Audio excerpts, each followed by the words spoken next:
Well, hello there. It's time for Star Wars Episode 6, Return of the Jedi. I am back in picture, in your picture frame, hopefully, and we have quite a fun episode today, actually. This is 4M5 The Emperor, as I said before, live to picture version, because there are there are about 3 or 4 different versions of this thing. The original was, I think, or the revised edition, the revision was done by Alex Courage, who was a long-time collaborator with John Williams, to be honest, but not much on any of the films previously, any of the scores previously to this one, which is interesting. But I think he worked with him a lot at the Boston Pops and various other places as well, so he obviously knew him very well. So this is one of their collaborations, which is interesting. It would be interesting to see the sketch, to see what kind of change, what was indicated. It's almost certainly that, a lot of these doublings, for example, all over here, would have been Alex's choice with that, I would imagine. But it's sort of orchestrationally quite complicated. But in some respects, the whole thing is rather simple. We have theme, we have harmony, and we have a bass line. And that's sort of about it. When it gets into the Emperor's theme, we've got these sort of rather static, long notes in the strings, leaving a lot of space between the very, very upper parts here and the lower parts over there, down there. I was about to say in the sepulchral regions of the bass register. I quite like the word sepulchre. It's quite funny. The sepulchral regions of the bass register. I'm sure that was a phrase used by David Monroe in the 1970s to describe all sorts of ancient bass instruments. And then, of course, we've got the bass choir and the ARP or the ARP synth as well to the end. So, the thing is that there's 4 and 5. There's 4 and 5X, which I think is here. 2 little beats of that going into this. And then there's 4M5X2, which we only seem to have a very small amount of. And then it goes into the original. So the actual first original version was rather different. And I'll do another video on that. It's probably not worth doing the same thing because, I am doing the film. So, this is what you'll hear in the film. And even that, there are still little discrepancies. Sorry to sort of go here. But for example, there's an added beat here in this. Another addition, another sort of elision going on. With dovetailing, and you'll see another one here. It's a little bit muddled on the recording. You'll sort of hear it going, that doesn't feel right. So I've called it live to picture in the sense that, if you're following the actual film itself on Disney Plus, and you were to look at this, which I advise everybody to do, then you would see it, that it will hear it, that it would work. In terms of what's going on. So let's dissect it and let's go through. It might not be a particularly long video, this, so I'm just going to sort of just fire away from beginning to the end. So the first few little bits, we've got this thickened dyadic line, which goes like this, and then into D. So with the bass line, or rather, sorry, like that. So we could perhaps sort of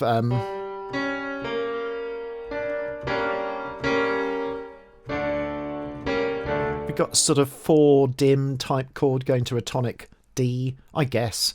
It's always rather ambiguous when you have dyadic things going on, and this is sort of a good example of it, really. We've got the Brahms.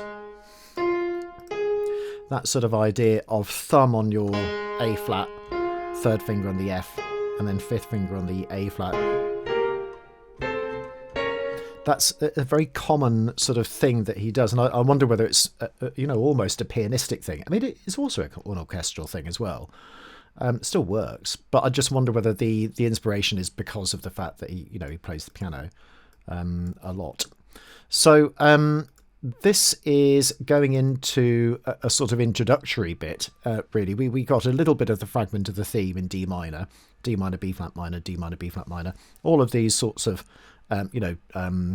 chromatic mediant shifts, those sorts of things, which we're very familiar with now. Although I think this is the first time we've actually seen, really heard the Emperor's bit as well. But we've, of course, heard the Imperial March before, all the way through The Empire Strikes Back, which I've done a huge amount on. In fact, I've done the whole film. So we've also got little bits on the recording where I think in the live version they kind of come in half a beat later, but actually on the recording that I've got and on the film, I'm sure it comes in actually on that bar where we have like that, which is an interesting thing, isn't it? Again, we've got a sort of A half dim, so missing the C entirely, which is one of the things that he does quite a lot. He kind of puts the seventh in and the fifth, but he doesn't have the third of the chord in, and often again uses that Brahms, thumb, third, fifth type voicing. Uses the bass like that, because of course if he did this, classically you would go A to D to G, but he just bypasses the D completely and just goes from A to G. Occasionally he would do that as well, and also have a sort of tritone sub with a dominant and then go into the G as well. So there are lots of different sort of alternatives. What's unusual about this particular cue is that the original orchestration had 4 flutes, 4 oboes, 4 clarinets, 3 bassoons, 6 horns, 4 trumpets, 4 trombones, 1 tuba, not 2, and then a myriad of percussion and different things as well, the usual setup. So it's quadruple wind and stuff like that. Hence why I've delineated here, piccolo 1, piccolo 2, flute 1, clarinet 1, then flute 2, oboe 1, clarinet 2, oboe 2, clarinet 3, oboe 3, clarinet 4, oboe 4. Essentially, they're kind of going in register. But it's interesting that often the oboe's the lowest note, not the clarinet, which is strange because, of course, most of the time that would really be the clarinet in terms of where its pitch centre is. But it's actually quite high anyway. It's not actually that low. It doesn't use the full version of all of these chords here because they're all covered in horns and different things as well. So it's interesting, the voicing of it is quite intriguing. So we just got a G minor chord. So we got G root, third and fifth, fifth, root, third, root. Here we've got our usual bassoon type thing, which is also a cello thing, by the way. So in other words, root, fifth, third, all the time. It's so common in film music that it's so ubiquitous. It's not even worth mentioning, but because it's so common. But there we go. Interesting, I guess, voicing in terms of the horns because of the register. It's actually quite a low with an emphasis on the fifth of the chord because of the Ds. But it's a good voicing to have because everything moves very, very close together in terms of voice leading terms. So that's all rather nice. And then we get the Imperial March. And actually the full version, then the treble cuts out. And then it goes into our G minor Emperor's theme. So the only real change is after all of that sort of stuff, and the voicing very consistent all the way through. There's no sort of swaps and weird Stravinsky-esque stuff going on at all. It's just straight, whatever's the highest instrument plays the highest note sort of thing. So that's what we got there. Then a slight difference here. Interestingly, on 15, let's just go to the score because I'm interested in what's going on, how it all breaks down. So we've had violins here which are playing the same as the piccolo part. Then they're duplicated. So both are playing those notes. Sorry.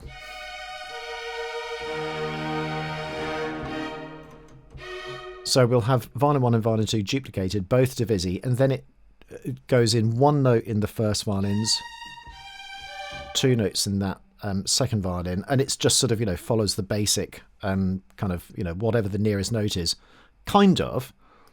But here actually we've got a cello below that G flat. Again, it's sort of using the principle of if it had to be played by double stops, what would be the easier double stop? That one, probably. Although actually a G and B flat is really easy anyway to do on the violin. But a sixth is always easier than a third to tune, pretty much, because it's part of the grade exam stuff that we get. But then that doesn't explain the fourth there. So it's not massively consistent, to be perfectly frank.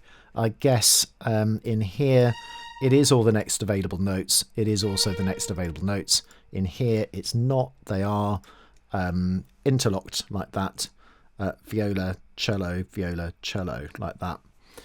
And then, of course, the cello takes over bass function at that point. And then we do have, following the normal sort of procedure of voicing, and then just a unison sort of G. So that's what that's about. Sort of laborious way of describing something probably rather simple, but I always think it's sort of interesting just to look at sort of things like that. Yeah, interesting enough, none of this deep reverb synth Celeste exists at all.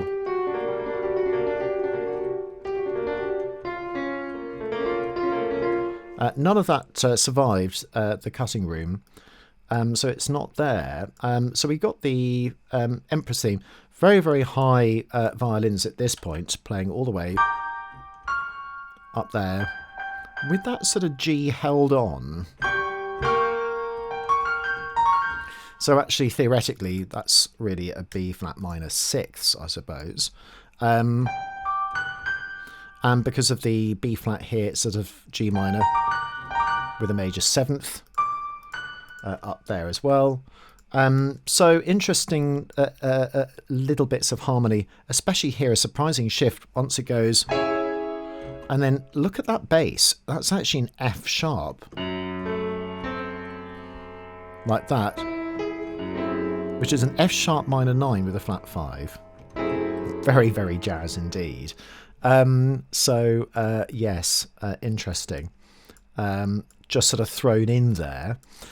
Doesn't happen the next time, because when the gentlemen join with this, by the way, the L seems to have just sort of vanished. It's just ooh, sort of like a closed mouth, ooh, and they're all sort of quite vibrato-y. I think it's more vibrato-y when it sort of a bit later on in the film. And then lots of different basses, and this is where it gets sort of rather complicated, because you know, when you've got a bass melody, how do you orchestrate it properly? And I think this is a really, really good example of what's going on. So we've got the men doing this, and we can really hear that, and that's replicated on the ARP. Nothing else is playing that. The other instruments playing are the double basses, which is just that. In fact, it's probably worth bearing in mind that is all double bass. The cellos are actually up here, playing the first two bottom notes of those, and then the violas are there, and then an octave higher. So just the violins are an octave higher, are doing that, but an octave higher. So we've got that going on. So the strings are going to contrast with the men and that bit, and the bassoons are going to blend in with the strings. There are no brass. And I think that's a really important thing, because interestingly enough, I have seen a different orchestration in Phantom Menace, for example, where he's got muted trombones and bass clarinet and things like that. But again, there are very different timbres to what's going on with the tune. So whatever the tune's in, it's separated timbrally from the actual bass, which is rather difficult to achieve, because especially this sort of bit here, where it changes.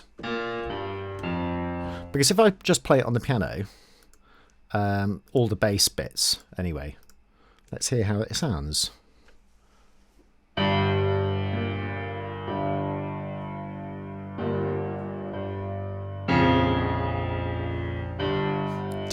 Can't really hear the melody.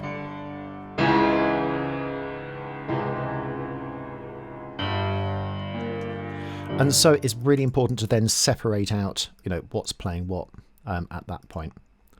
Not quite sure what that's aiding, so I'm just going to delete it because it's just sort of in the way. Yeah, static, you know, the normal static harmony of things going up and down, glissandering. Don't forget that none of this is actually present, sadly. I think let's just get rid of that. And then that's sort of it. It's quite a short cue. It's only 35 bars long.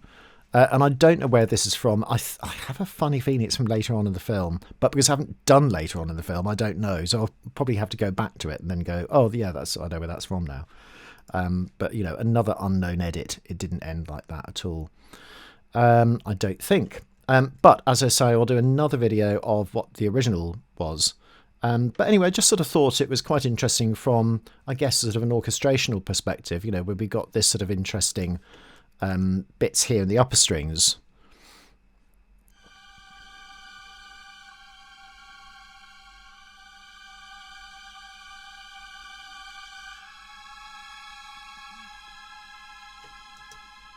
And we can kind of almost hear what's going on.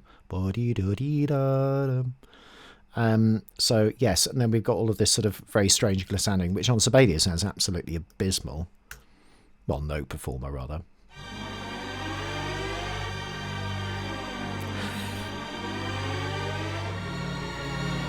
Just absolutely, it's just silly, but quite interesting. So that's it. There's not much else to say about it apart from the fact it exists, and you know, have fun with it. I guess the main thing is about orchestrating a big theme, like the Imperial March. Just have all the trombones, all the trumpets on it, and then you can't go wrong. Everything else is playing accompanying material and the bass. And then the last thing is how to orchestrate a bass melody when everything's played by the bass. So interestingly enough, here it's just the wind, nothing doubling it. All the other stuff is very sparse bass line. Look at that. And the strings. Because, for example, here they're playing the fifth. And the only other thing playing the D flat is way up somewhere else. On that B flat minor 6 chord. So that's it, and very much look forward to seeing you again next time. Bye for now.